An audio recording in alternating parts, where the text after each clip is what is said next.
नमस्कार दोस्तों, आपका स्वागत है आपकी अपनी YouTube चैनल बीपीएम नॉलेज में। आज हम लोग एसएससी के टॉप 50 क्वेश्चन करने वाले हैं, जो कि सभी एग्जामों के लिए बहुत ही महत्वपूर्ण रहने वाला है। अगर इनमें से किसी भी प्रश्नों का आंसर अगर आपको पता है तो आप कमेंट बॉक्स में दे सकते हैं। तो चलिए आज का वीडियो शुरू करते हैं। आज का पहला क्वेश्चन है, निम्नलिखित में से किसको सूर्य की ऊर्ध्वाधर किरणों कभी भी नहीं मिलेगी? निम्नलिखित में से किसको सूर्य की ऊर्ध्वाधर किरणें कभी भी नहीं मिलेगी? तो ये श्रीनगर को, इसका राइट आंसर ऑप्शन डी हो जाएगा। श्रीनगर को सूर्य की ऊर्ध्वाधर किरणें कभी नहीं मिलेगी। चलिए अगला क्वेश्चन देख लेते हैं। अगला क्वेश्चन है, भारत की जनसंख्या में ऋणात्मक वृद्धि दर किस दशक में दर्ज की गई थी? भारत की जनसंख्या में ऋणात्मक वृद्धि दर किस दशक में दर्ज की गई थी?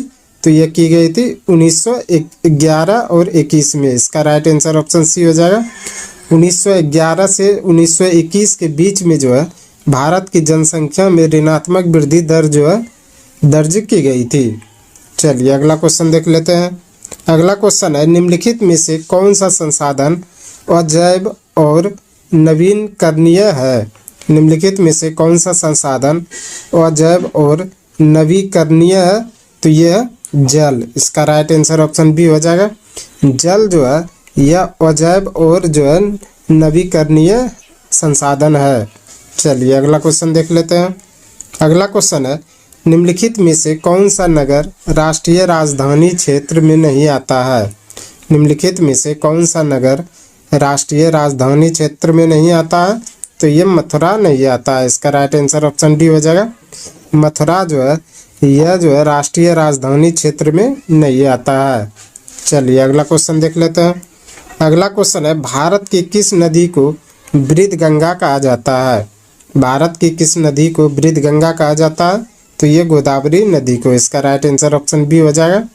गोदावरी नदी को वृद्ध गंगा के नाम से जाना जाता है। चलिए अगला क्वेश्चन देख लेते हैं। अगला क्वेश्चन है, तंजानिया की राजधानी कहाँ है? तंजानिया की राजधानी कहाँ है?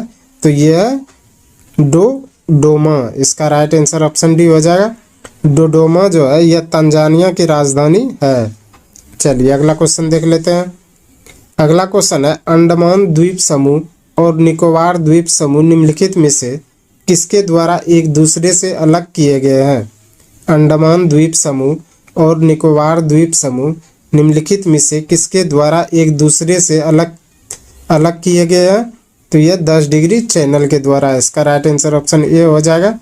10 डिग्री चैनल के द्वारा अंडमान द्वीप और निकोबार द्वीप समूह को अलग किया गया है। चलिए अगला क्वेश्चन देख लेते हैं। अगला क्वेश्चन है, बोगोटा निम्नलिखित में से किस देश की राजधानी है? बोगोटा निम्नलिखित में से किस देश की राजधानी है? तो यह कोलंबिया की। इसका राइट आंसर ऑप्शन ए हो जाएगा। बोगोटा कोलंबिया की राजधानी है। चलिए अगला क्वेश्चन देख लेते हैं। अगला क्वेश्चन है, आतंकवाद से पीड़ितों का अंतर्राष्ट्रीय दिवस हर साल किस तिथि को मनाया जाता है? आतंकवाद से पीड़ितों का अंतर्राष्ट्रीय दिवस हर साल किस तिथि को मनाया जाता है? तो ये 21 अगस्त को। इसका राइट आंसर ऑप्शन बी हो जाएगा। 21 अगस्त को आतंकवाद से पीड़ितों को अंतर्राष्ट्रीय दिवस के रूप में मनाया जाता है। चलिए अगला क्वेश्चन देख लेते हैं। अगला क्वेश्चन है, डांस लिगोसी ऑफ पाटलिपुत्र पुस्तक के लेखक कौन है? डांस लिगोसी ऑफ पाटलिपुत्र के पुस्तक के लेखक कौन है? तो ये शोभना नारायण। इसका राइट आंसर ऑप्शन ए हो जाएगा। शोभना नारायण या डांस लिगोसी ऑफ पाटलिपुत्र पुस्तक के लेखक हैं। चलिए अगला क्वेश्चन देख लेते हैं।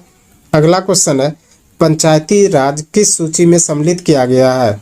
पंचायती राज को किस सूची में सम्मिलित किया गया है? तो ये राज्य सूची में सम्मिलित किया गया है। इसका राइट आंसर ऑप्शन बी हो जाएगा।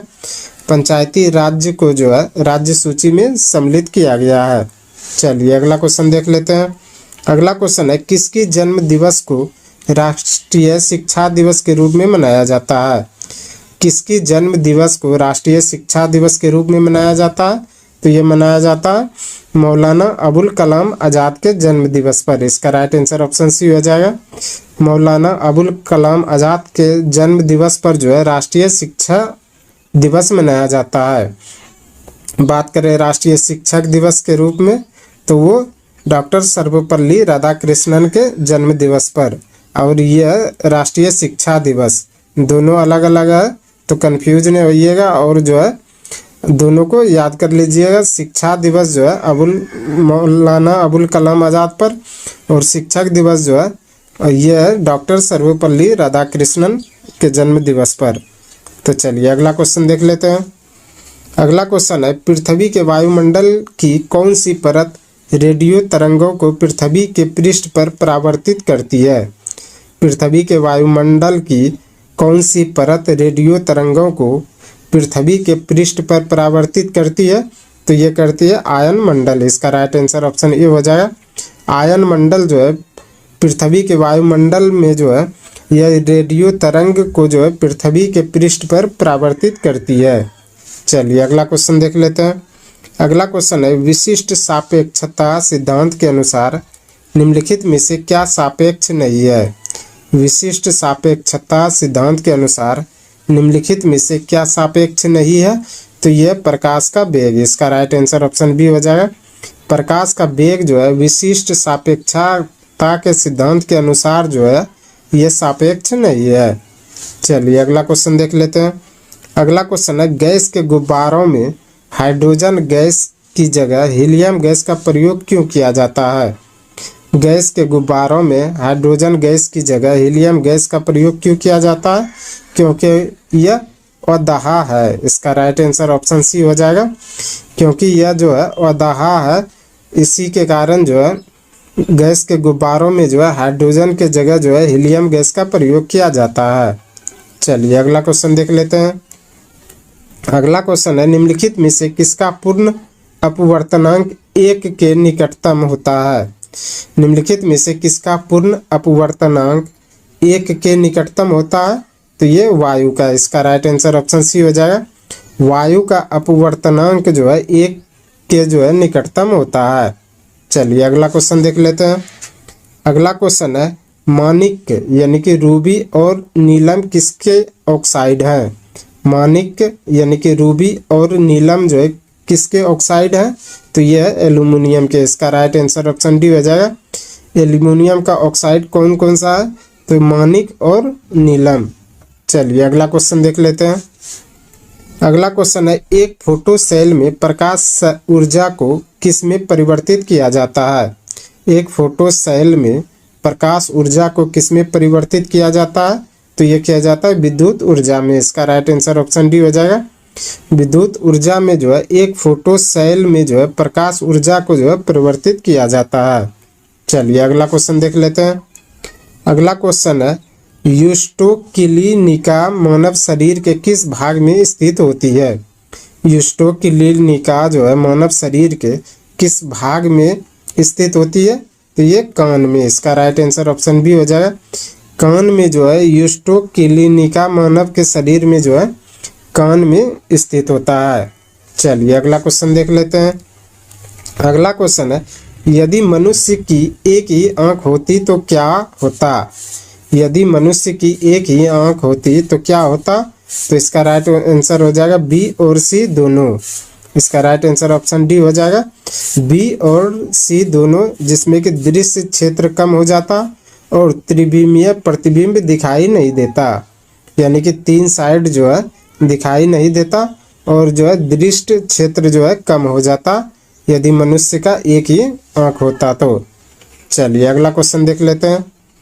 अगला क्वेश्चन है, रुधिर स्कंदन में मदद करने वाला विटामिन कौन सी है? रुधिर स्कंदन में मदद करने वाला विटामिन कौन सी है? तो यह विटामिन के। इसका राइट आंसर ऑप्शन डी हो जाएगा। विटामिन के जो है रुधिर स्कंदन में जो है मदद करने वाला विटामिन है। चलिए अगला क्वेश्चन देख लेते हैं। अगला क्वेश्चन है, अनियत तापी प्राणियों के लिए निम्नलिखित में से कौन सा सही है? अनियत तापी प्राणियों के लिए निम्नलिखित में से कौन सा सही है? तो ये उनके शरीर का तापमान वायुमंडल के अनुसार बदलता रहता है। तो इसका राइट आंसर ऑप्शन बी हो जाएगा। उसके शरीर का तापमान वायुमंडल के अनुसार बदलता रहता है, यह जो है अनियत तापी प्राणियों के लिए सही है। चलिए अगला क्वेश्चन देख लेते हैं। अगला क्वेश्चन है, एड्स वायरस का अनुवांशिक पदार्थ क्या होता है? एड्स वायरस का अनुवांशिक पदार्थ क्या होता है? तो ये होता है एक सूची आरएनए। इसका राइट आंसर ऑप्शन ए हो जाएगा। एक सूची आरएनए जो है यह एड्स वायरस का जो अनुवांशिक पदार्थ होता है। चलिए अगला क्वेश्चन देख लेते हैं। अगला क्वेश्चन है, विद्युत निर्यातक विज्ञापन के साइन बोर्ड्स की विषय सूची की रात में पठनशीलता सक्षम रखने के लिए उनमें किस गैस का प्रयोग किया जाता है? विद्युत निर्यातक विज्ञापन के साइन बोर्ड की विषय सूची की रात में पठनीयता सक्षम रखने के लिए उनमें किस गैस का प्रयोग किया जाता? तो उसमें किया जाता है नियॉन गैस का। इसका राइट आंसर ऑप्शन डी हो जाए। नियॉन गैस का प्रयोग जो है विद्युत निर्यातक विज्ञापन साइन बोर्ड के लिए जो है रात में जो है सही से पढ़ने के लिए जो है उसमें प्रयोग किया जाता है। अगला क्वेश्चन है, पानी से भरे गिलास में बर्फ का एक टुकड़ा तैर रहा है।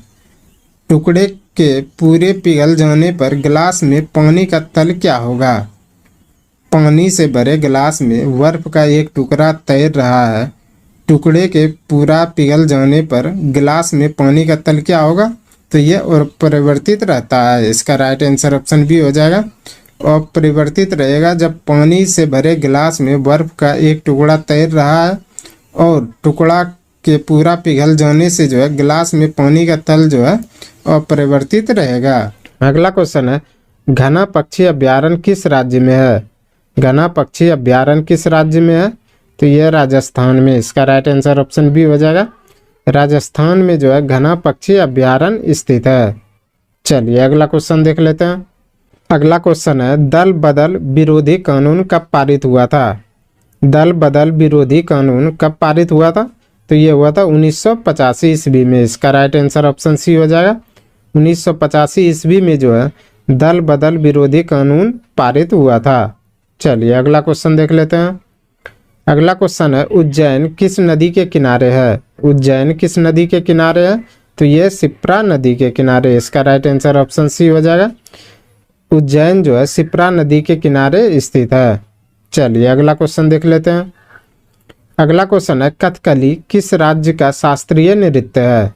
कथकली किस राज्य का शास्त्रीय नृत्य है?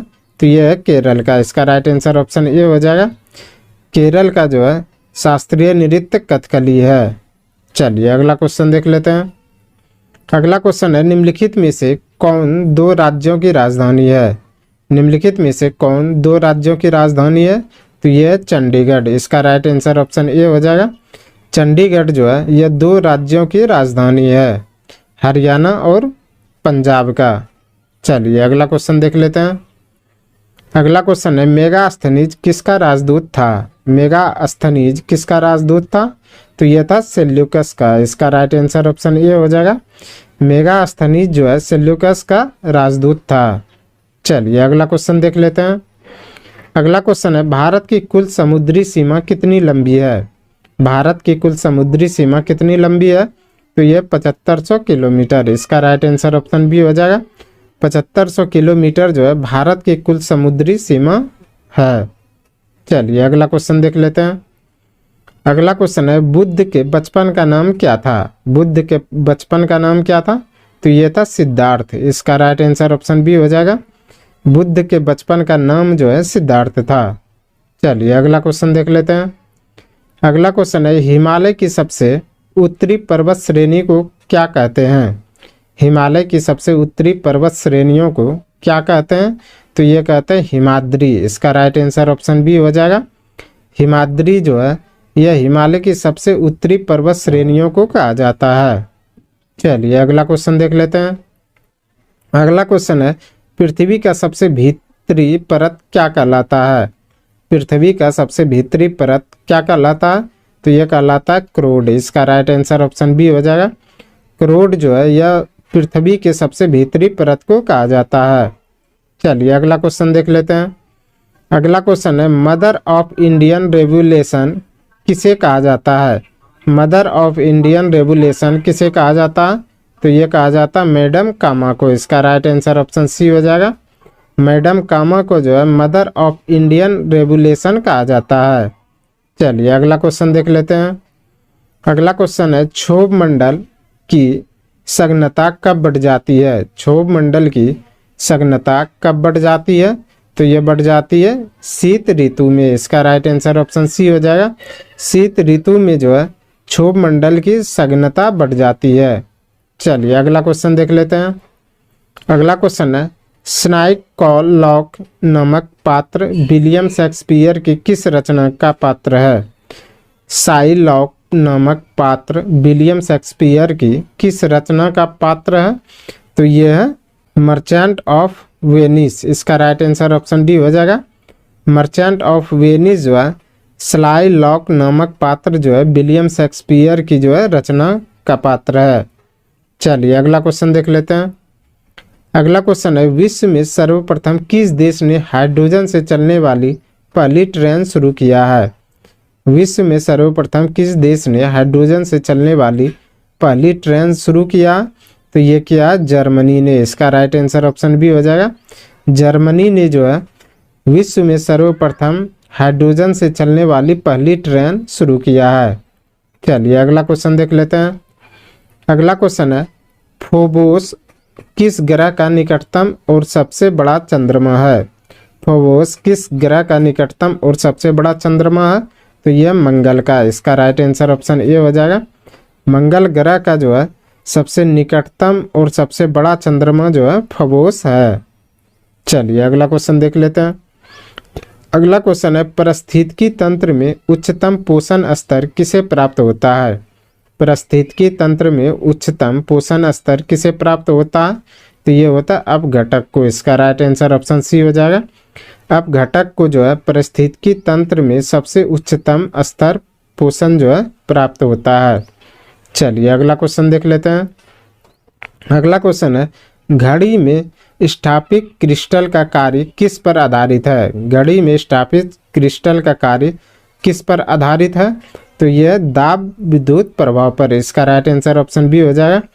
दाब विद्युत प्रभाव पर जो है घड़ी में स्थापित क्रिस्टल का जो है कार्य आधारित है। चलिए अगला क्वेश्चन देख लेते हैं। अगला क्वेश्चन है प्रकाशीय सजावट तथा विज्ञापन के लिए विसर्जन नालिकाओं में प्रयुक्त होने वाली गैस कौन सी है? प्रकाशीय सजावट तथा विज्ञापन के लिए विसर्जन नालिकाओं में प्रयुक्त होने वाली गैस कौन सी है? तो यह है नियोन। इसका राइट आंसर ऑप्शन बी हो जाएगा। नियोन गैस जो है प्रकाशीय सजावट तथा विज्ञापन के लिए विसर्जन नालिकाओं में प्रयुक्त होने वाली गैस है। चलिए अगला क्वेश्चन देख लेते हैं। अगला क्वेश्चन है शरीर में ऑक्सीजन की पूर्ति किसके माध्यम से होती है? शरीर में ऑक्सीजन की पूर्ति किसके माध्यम से होती है? तो ये लाल रक्त कणिकाओं से। इसका राइट आंसर ऑप्शन बी हो जाए। लाल रक्त कोशिकाओं से जो है शरीर में ऑक्सीजन की पूर्ति होती है। चलिए अगला क्वेश्चन देख लेते हैं। अगला क्वेश्चन है सोरा जो बारूद बनाने के काम में आता है उसका रासायनिक नाम क्या है? सोरा जो बारूद बनाने के काम में आता है उसका रासायनिक नाम क्या है? तो ये पोटेशियम नाइट्रेट। इसका राइट आंसर ऑप्शन बी हो जाएगा। पोटेशियम नाइट्रेट जो है वह है जो सोरा जो बारूद को बनाने के काम में आता है। चलिए अगला क्वेश्चन देख लेते हैं। अगला क्वेश्चन है वर्षा की बूंदें गोल होने का कारण क्या है?